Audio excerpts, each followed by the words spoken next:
ಗರಿಗರಿಯಾದ ಆಲೂ ಪಕೋಡ ಯಾವ ರೀತಿ ಮಾಡೋದಂತ ನೋಡೋಣ ಬನ್ನಿ. ಒಂದು 2 ಆಲೂಗಡ್ಡೆ, ಕಚ್ಚಾ ಆಲೂಗಡ್ಡೆ ಇದೆ. ಇದು ಈ ರೀತಿ ಮೊದಲಿಗೆ ಕಟ್ ಮಾಡ್ಕೊಂಡಿದ್ದನ್ನು ತೆಳ್ಳಗೆ ಉದ್ದುದ್ದ ಕಟ್ ಮಾಡ್ಕೊಂಡು ತಗೋಬೇಕು. ನೋಡಿ, ಈ ರೀತಿ ಕಟ್ ಮಾಡ್ಕೊಂಡ್ರೆ ಆಯಿತು. ತೆಳ್ಳಗಿರಬೇಕು, ಜಾಸ್ತಿ ದಪ್ಪ ಇರಬಾರ್ದಿದ್ದು.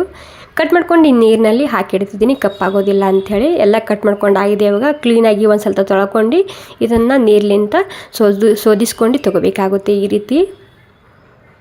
ಓಕೆ ನೋಡಿ, ಎಲ್ಲನೂ ನೀರಲ್ಲಿ ತಗೋಬೇಕಾಗುತ್ತೆ. ಈ ರೀತಿ ಜಲ್ದಿ ಇಟ್ಕೊಂಡು ನೀರನ್ನ ತಗೊಳ್ಳಿ. ಇವಾಗ ತಗೊಂಡಾಗಿದೆ. ಮತ್ತು ಇದೇ ಮಿಕ್ಸಿಂಗ್ ಬೌಲಲ್ಲಿ ಸೇರಿಸ್ತಿದ್ದೀನಿ.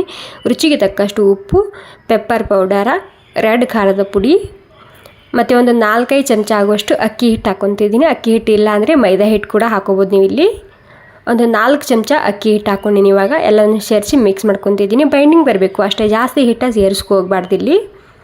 ಓಕೆ ನೋಡಿ, ಈ ರೀತಿ ಮಾಡ್ಕೊಂಡು ಎಣ್ಣೆಯಲ್ಲಿ ಕರಿದಿರಿ ಸಾಕು. ತುಂಬಾ ಗರಿಗರಿಯಾಗಿ ಬರುತ್ತೆ ನಮ್ಮ ಪಕೋಡ. ಓಕೆ, ಎಲ್ಲನೂ ಗೋಲ್ಡನ್ ಬ್ರೌನ್ ಆಗೋ ತನಕ ಕರ್ಕೊಂಡು ತಗೊಂಡ್ರೆ ವಾವ್, ನೋಡಿ ಎಷ್ಟು ಮಸ್ತಾಗಿ ಬಂದಿದೆ ಅಲ್ವಾ ನಮ್ಮ ಆಲೂ ಪಕೋಡ ರೆಸಿಪಿ.